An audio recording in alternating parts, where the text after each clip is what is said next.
उपस्थित सर्वच नेते बऱ्याच वेळेपासून उन्हात बसलेला सर्व तरुण बहादर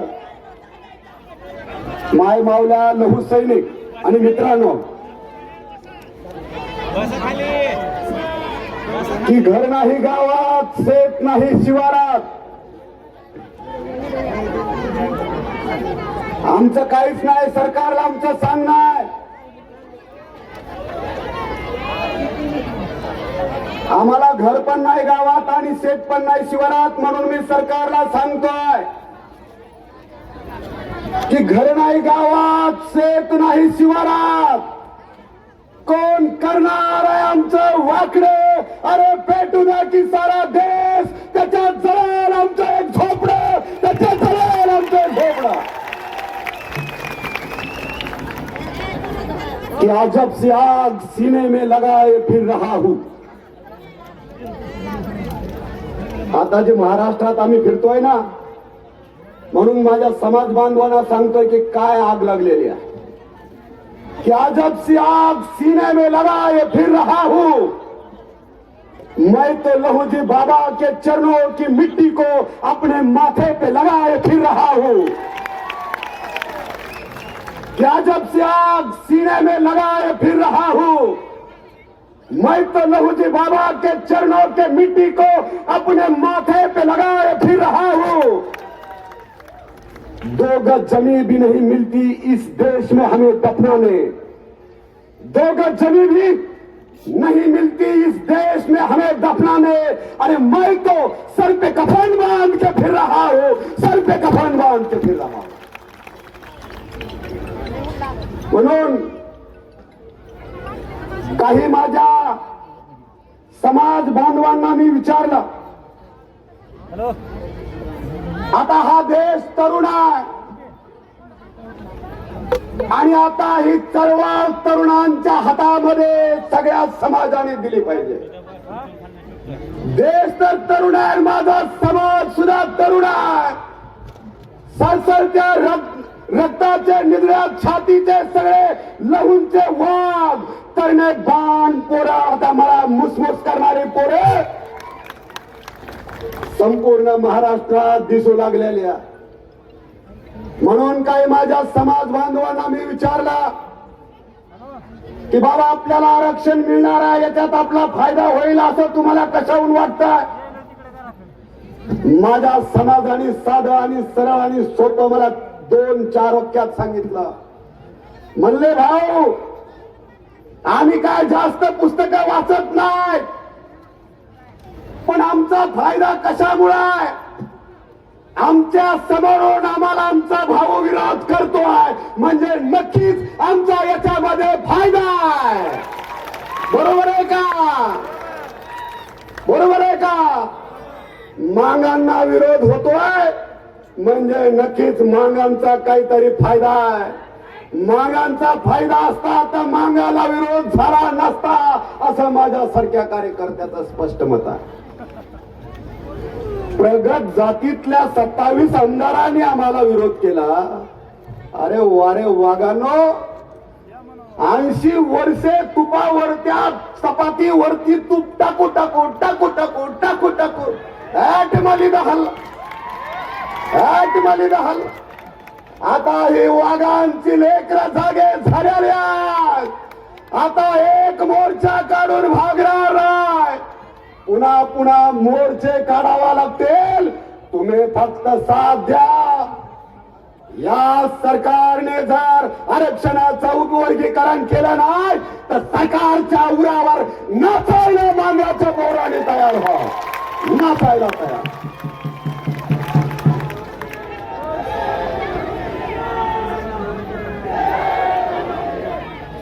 प्रगत जातीतल्या 27 आमदारांनी आम्हाला विरोध केलाय. आमच्या काय कानात भिड्यान बगलात रेडू आहे का? हा, कानात भिड्यान बगलात रेडू नाही. आम्हाला आमच्या विरोधी मोर्चाच्या स्टेजवरून प्रश्न विचारले जातात. एक माझा मित्र आहे, आम्हाला पोतराज म्हणतात. ते 4 रील स्टार आहे, 4 रील स्टार. त्यांना सांगायचंय बाबा हे मांगले बेकार आहे, यांचं खोपडं जर सरकलं तर तुमचं काय होईल बाबा, चौघाचं काय होईल. ज्या वेळेस इंग्रजांना देश सोडून जायचं होतं त्यावेळेस एक इंग्रज अधिकारी भारतातल्या लोकांना शिक्षण देत होता. त्याला एक दुसरा इंग्रज अधिकारी म्हणला, अरे ह्या लोकांना कशाला शहाणा करतोस. ते म्हणला काय पागल आहेस का, हे जर येडे राहिले, हे जर शिकले नाही, अडाणी राहिले तर तुला मला इंग्लंडला जाऊ देणार नाही. तसं माझा समाज जर अडाणी राहिला, माझ्या समाजाला लाभ मिळाला नाही, आम्हाला कुणाला सांगायची गरज नाही. मोठ्या मोठ्या वाड्यांना संध्याकाळी झोपी लागणार नाही. मांगाची पोरं पुन्हा फकीरा बनतील, पुन्हा घोड्यावर बसतील, पुन्हा कुऱ्हाडीचे दांडे ठोकतील आणि पुन्हा लुटायला निघतील. निघतील का नाही, निघतील का नाही. मग याचं भान जरा ठेवा.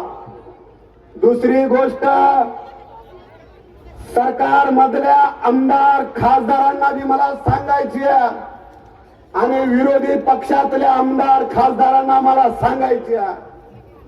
काय सांगायचं, तुम्ही कालपर्यंत म्हणत होता मांगाचं काय मतदान शिळीचं शेपूट आहे. अरे शेळीचं शेपूट आहे का वाघाचं शेपूट आहे तुम्ही बघितलं सर महाराष्ट्रात, बघितलं का नाही सगळ्या महाराष्ट्रात. आज सगळ्या धाराशिव आता इथं मांगाने सगळा पिवळा झालाय, पिवळा. फक्त धाराशिव नाही तर संपूर्ण महाराष्ट्र पिवळा करायचा. आणि गोडके साहेब, मी एक स्वप्न बघितलंय, या महाराष्ट्राच्या विधान भवनावर मांग्याचा पिवळा ध्वज फडकला पाहिजे, फडकला पाहिजे. यासाठी आम्ही आमच्या स्वतःच्या आहुती द्यायला तयार आहोत. आणि सगळे मांग्याचे कार्यकर्ते, तरणे पोरा या संपूर्ण महाराष्ट्रामध्ये फिरायला तयार आहे. सत्तेला आमचं आव्हान आहे. 80 लाखामध्ये जर महाराष्ट्रात मातांग समाज असेल, IB, LCB आणि कोणत्या कोणत्या तुमच्या एजन्सी त्या कामाला लावा. 80 लाख जर महाराष्ट्रामध्ये मातांग समाज असेल आणि या 80 लाख मातांग समाजाच्या मतदानाचं तुम्हाला भेव वाटत नसेल तर 29 मध्ये तुमच्या पेकडात लाता घातल्याशिवाय आम्ही राहणार नाही. राज्यकर्त्यांच्या सुद्धा आणि विरोधकांच्या सुद्धा. म्हणून मला या मोर्चाच्या निमित्तानं एवढं सांगायचं आहे की आम्हाला सांगितलं जात आहे की संविधानाच्या, एकच मिनिट संपलं, बोला बोला.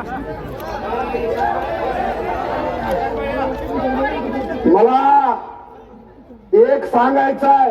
आता आम्हाला बाहेर काढायचा प्लॅनिंग कशा कशात बघा. एक माझा मित्र आहे सिद्धार्थ शिंगारे नावाचा. त्या सिद्धार्थ शिंगारेने एका सभेमध्ये काय सांगितलं, म्हणले शेड्यूल कास्टची जी यादी आहे ती म्हणले ब्राह्मणांच्या शत्रू जातीची यादी आहे आणि त्याच्यावरच शेड्यूल कास्ट तयार झाला. बुद्धिजीवी माणूस. मग म्हणले जे लोक शेड्यूल कास्ट मधले जे मातांग समाजाचे लोक ब्राह्मणाच्या हाताने क्रियाक्रम करतात, ब्राह्मणाचा माणूस मेल्याच्या नंतर, मातांगाचा माणूस मेल्याच्या नंतर ब्राह्मणाच्या हाताने सगळं विधी करतात, त्या जातीला म्हणले आता शेड्यूल कास्ट मधून काढून टाकण्याची मी मागणी करणार आहे. अभिनंदन सिद्धार्थ शिंगारे, तुमचं अभिनंदन. तुम्हाला काढायचंच असेल, तुम्ही मांग फक्त ब्राह्मणाच्या हाताने क्रियाक्रम करतात म्हणून त्यांना काढायचं म्हणतात. अरे शेड्यूल कास्टच्या लोकांनी ब्राह्मणाच्या पोरी बायका केल्या, त्यांना केव्हा काढणारे, केव्हा काढणारे त्यांना. अरे अगोदर त्यांना काढा. ज्या शेड्यूल कास्ट मधल्या ही यादी जर ब्राह्मणांच्या शत्रू जातीची यादी असेल आणि यावरती संसदेमध्ये ही यादी निर्माण झाली असेल तर तुम्ही कोर्टात जा आणि अगोदर ज्यांनी ब्राह्मणाच्या पोरी बायका केल्या त्यांना बाहेर काढा. गोरके साहेब तुमची बायको मागाचीच आहे का? मग काय हरकत नाही, मग तुम्ही मी सांगत माझी मागाचीच आहे आणि त्या मांगाच्या माईच्या पोटाला मी झालेलो आहे, त्या मांगाच्या माईचं दूध पिलेलो आहे म्हणून मी मांगांसोबत उभा आहे, कारण यांच्यावरती अन्याय झालेला. दुसरा एक रील स्टार आहे त्याच्यामध्ये तो म्हणतो की मांग सगळे पोतराज आहे. त्याला मला सांगायचं आहे बाबा तुझ्यासोबत सिद्धार्थ शिंगारे नावाचा एक बौद्ध समाजाचा पोरगा बसलेला असतो, त्याच्या गावाचं नाव लहुरी आहे आणि त्या लहुरी गावामध्ये जो पोतराज आहे तो पोतराज महाराज आहे, त्याचं नाव शिंगारे आहे. हे सुद्धा समजून घे, हे सुद्धा समजून घे. त्या रील स्टारने अगोदर त्याचा अभ्यास करावा नंतर आमच्याकडे यावा. अरे आमचं बघू ना, आम्ही आमचं बघू, कशाला एकमेकाचे उणे दुणे करायचे. तुम्ही क्रियाला प्रतिक्रिया आहे, तुम्ही क्रिया दिली की आम्ही प्रतिक्रिया देणार. कसं फाडाफाडीच करायची का जोडायचं, आम्ही शिवायचाच प्रयत्न करायलो. काल त्या थाटेने पुन्हा अजून काहीतरी व्हिडिओ काढला, म्हणला तो राजेश घोडे असं म्हणला. अरे म्हणला तर म्हणला ना, म्हणला मी काय कुणाच्या बापाला घाबरत नाही, हा घाबरत नाही दामे, म्हणला तर म्हणला, सगळ्याच गोष्टीची तयारी आहे म्हणला.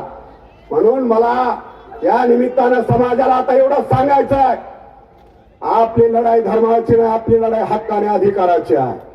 आणि या हक्क आणि अधिकाराच्या लढाईत कुणी आडवं येत असेल कुणाच्या बापाला घाबरायचं नाही. आपल्या हक्क आणि अधिकाराची वज्रमूठ आपल्याला मजबूत बनवायची आहे, मजबूत. आता गोरके साहेब आम्ही आता समाजाने एक ठरवलंय, तुम्ही आमच्या समाजाचे आमदार प्रतिनिधी म्हणून तुम्हाला सांगतोय. आतापर्यंत कसं होतं, कुणी बी यावा टिकली मारून जावा, कुणी बी यावा टिकली मारून जावा, कुणी यायचं मांग आमच्याच आम्हालाच मतदान करते. आता अजिबात होणार नाही, आता होणार नाही.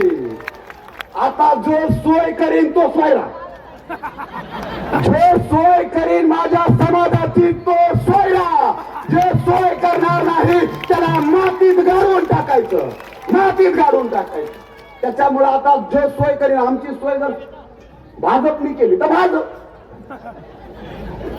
आमची सोय अजून शिंदेनी केली तर शिंदे. आम्हाला काय आता, आम्हाला समाजाच्या पुढे कुणीच दिसत नाही. विचारधारे तर पुन्हा बघू काय. मी 30 वर्ष झालं आंबेडकरी चळवळीत काम करतोय.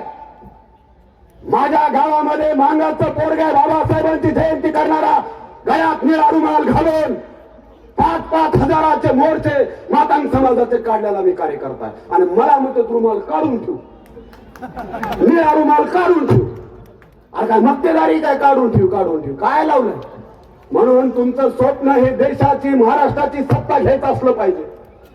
अरे ज्यांना या देशात राज्य करायचं ते तर त्यांचा विचार पेरायला खेडोपाड्या महाराणावरती जाऊन, आम्हाला जर या महाराष्ट्राची आणि देशाची सत्ता घ्यायची असेल तर तुम्हाला तुमच्या सोबतचा मान जर जोडता येत नसेल तर तुम्ही राज्यकर्ते कसे बनणार आहे, कसे राज्यकर्ते बनणार आहे. अरे कवड्यात मागायचं फेक, आम्ही भिकत मागायला तर तुम्ही भिकत मागतात. आम्हाला देणारे कधी बनायचं आहे, मला तर माझा समाज देणारा बनवायचा आहे. आमची चळवळ त्यासाठी आहे, माझा समाज देणारा झाला पाहिजे. माझा समाज आम्ही गोरकेसारखा आमदार खासदार मंत्री झाला पाहिजे. आता आमची ही लढाई आहे. म्हणून येणाऱ्या काळामध्ये माझ्या बौद्ध समाजाच्या बांधवांनी हे भान ठेवावं. आणि जर राजकीय शक्ती आणि राजकीय ताकद उभा करायची असेल तर सगळ्या जातींना सोबत घ्यावं आणि सगळ्या जातींना सोबत घेऊन इथल्या मनोवादी आणि प्रस्थापितांना लोळवण्याची तयारी ठेवावी. तुम्ही हात द्या, आम्ही कधी तुम्हाला हात द्यायला तयार आहोत, परंतु तुम्हाला ही भूमिका घ्यावी लागेल. तुम्हाला मागायला हक्क आणि अधिकार मिळवून देण्यासाठी त्यांच्या सोबत उभा टाकावं लागेल आणि तुम्हाला तुमच्या आमच्या विरोधातले मोर्चे बंद करावं लागतील. त्यावेळेस आपण चर्चेला बसू शकतो, त्यावेळेस आपली चर्चा होऊ शकते. म्हणून या निमित्ताने एवढंच आवाहन करतो, यावरती विचार होईल अशी मी अपेक्षा करतो आणि थांबतो. जय भीम, जय लहुजे, जय अण्णाभाऊ, जय शिवराज. धन्यवाद, खूप खूप धन्यवाद साहेब.